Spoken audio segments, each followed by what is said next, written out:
இன்னைக்கு எப்படி இருக்கு தெரியுமா? ஒட்டுமொத்த குடும்பத்தையும் ஒன்னா பார்த்தா மாதிரி அவ்வளோ சந்தோஷமா இருக்கு. அதை வார்த்தையால் சொல்லவே முடியல, அவ்வளோ சந்தோஷமா இருக்கு.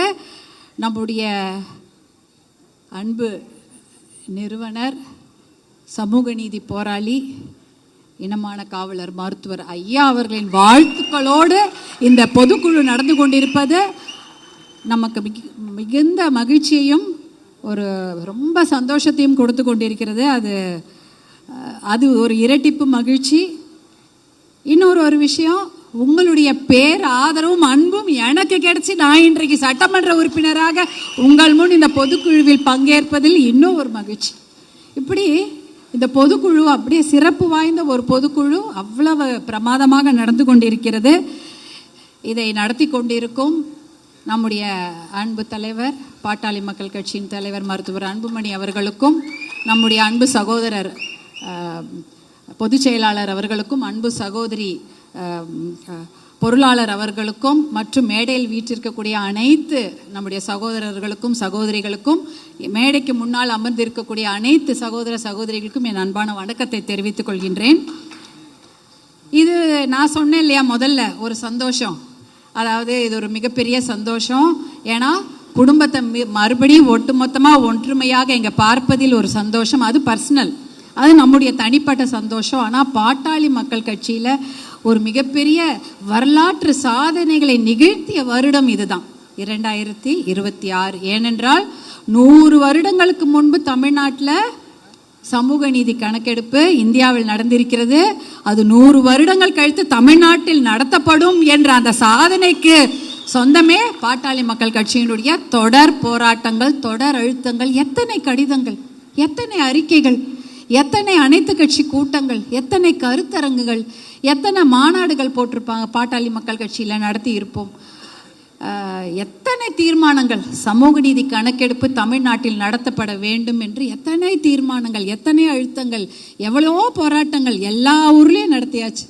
அதற்கப்புறம் 100 வருடங்கள் கழித்து சமூக நீதி கணக்கெடுப்பு நடத்தப்படும் என்ற அந்த வரலாற்று சாதனையை நிகழ்த்தியது பாட்டாளி மக்கள் கட்சி தான். அது ஒரு மிகப்பெரிய மகிழ்ச்சி.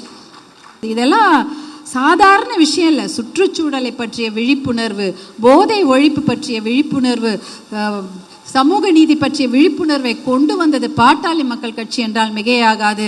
இதற்கெல்லாம் நமக்கு வழிகாட்டியாக இருக்கக்கூடிய நம்முடைய அன்பு நிறுவனர் அவர்களுக்கு இந்த நேரத்தில் நம்முடைய மனமார்ந்த அவர்களுடைய ஆசீர்வாதத்தையும் பெற்றுக்கொள்வதில் நம்மெல்லாம் பெருமை கொள்கின்றோம்.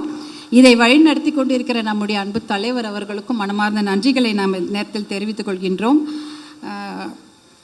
இதில் முக்கியமாக என்ன பண்ணணும்னா, நம்ம அடுத்த கட்டத்துக்கு நாம் செல்ல வேண்டும் என்று எல்லாரும் பேசி கொண்டிருக்கிறோம். குறிப்பாக பெண்களுக்கு முக்கியத்துவம் கொடுக்க வேண்டும் என்பதுதான் என்னுடைய ஒரே ஒரு வேண்டுகோள். இன்றைக்கி கூட பார்த்தீங்கன்னா மேடையிலையும் சரி கீழேயும் சரி ரொம்ப குறிப்பிட்ட அளவில் தான் வந்திருக்காங்க. ஆனால் நிறைய பெண்கள் ஆர்வமாக இருக்கிறார்கள். நிறைய பெண்களுக்கு விஷயம் தெரியணும், அவங்களுக்கு நிறைய விஷயத்த சொல்லி கொடுக்கணும். அதுக்கு நம்ம கிளையாக நம்ம போய் நம்மளுடைய கொள்கைகளை எடுத்து செல்ல வேண்டும். நம்ம போய் கிளையில் போய் அவங்ககிட்ட பேசணும். அப்போ பேசணும்னா நமக்கே நிறைய விஷயம் தெரியணும். அப்போ தினம் நம்மளுடைய கட்சி தலைவருடைய அறிக்கைகளை நாம் படிக்க வேண்டும். நம்முடைய தேர்தல், இப்போ உங்கள் எல்லாருக்கும் தெரியும், தேர்தல் அறிக்கையில் அவ்வளோ விஷயங்கள் இருக்கிறது. அதே சமயம் இந்த பட்ஜெட், வேளாண் நிழல் நிதிநிலை அறிக்கை, அது shadow budget, shadow agricultural budget, இதெல்லாம் நம்ம படித்து தெரிஞ்சுக்கிட்டா தான் நீங்கள் போய் கிராமத்தில் பேச முடியும், பெண்களிடம் நிறைய விஷயத்தை சொல்ல முடியும். இதையெல்லாம் நம்ம சொல்லணும்னா நிறைய விஷயம் நாம் தெரிந்து கொள்ள வேண்டும். கிளையை நாம் ஸ்ட்ரெங்தன் பண்ணணும், அது ரொம்ப ரொம்ப முக்கியம். எல்லாரும் கிராமத்தில் கிளைக்கு போய் நீங்கள் பார்ப்பீங்க, அது எனக்கு தெரியும். இருந்தாலும் மாதம் போகணும், இல்லை 3 மாதத்துக்கு ஒரு வாட்டியாக போகணும். இப்போ இன்னும் எளிதான விஷயங்கள் வந்து விட்டது. வாட்ஸ்அப் குரூப் வச்சுருக்கிறாங்க. வாட்ஸ்அப் குரூப்பில் விஷயத்தை சொல்லுங்கள். எப்போ கேட்டாலும் என்ன சொல்லிடுறாங்கன்னா, எங்களுக்கு விஷயம் தெரியல, தகவல் தெரியல, எங்களுக்கு யாரும் சொல்லலை. அப்படி இருக்கவே கூடாது. இப்போ சாதாரண ஒரு விஷயத்த ஒரு பத்திரிகை செய்தியோ இல்லை ஒரு அறிக்கையோ இல்லை இன்னைக்கு வந்து ஒரு மீட்டிங் நடக்குது, இன்னைக்கு ஒரு தகவல், இன்னைக்கு அந்த இடத்துல ஒரு சின்னதாக ஒரு கிளை கூட்டம் நடக்கிறது இல்லை ஒன்றிய கூட்டம் நடக்கிறதுனா தகவல் போய் சேர வேண்டும் என்றால் ஒரு வாட்ஸ்அப் குழு அமைச்சு அவங்களுக்கு தகவலை சொல்வது ரொம்ப ரொம்ப எளிது. அவங்க சொன்னால் வரத்துக்கு தயாராக இருக்கிறாங்க. அவங்க கிட்ட வேலை கொடுக்கறதுக்கு நம்ம அந்த அளவுக்கு நம்ம கட்டமைப்பை வலுப்படுத்த வேண்டும்.